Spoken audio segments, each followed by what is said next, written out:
So phase one is where we find profitable products currently going viral or about to go viral on platforms such as TikTok, Shopify, and so forth. And this is where we're going to select our product of choice. Remember, our goal is to find a profitable product, go ahead and sell it or become an affiliate and make some commission. Now, I'm not going to delve too deeply into how to find profitable products because I have done a video in the past where I do exactly just that. In fact, this playlist on the bottom left-hand corner here is a bunch of different videos that focus specifically on product research here on my YouTube channel. Shameless plug. Go ahead and check that out. I share a lot of value in that. Now, an example of where we can go ahead and find profitable products, you can look at platforms such as Kalo Data, which again will be linked in the description. You will have lists of products currently going viral, specifically on TikTok Shop.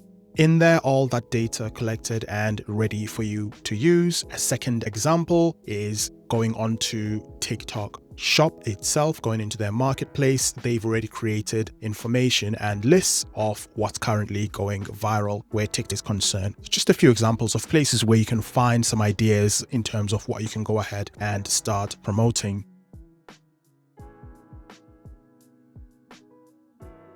Once that stage is complete, we can then move on to the next stage, which is going to be collecting assets and information about the product that we've chosen.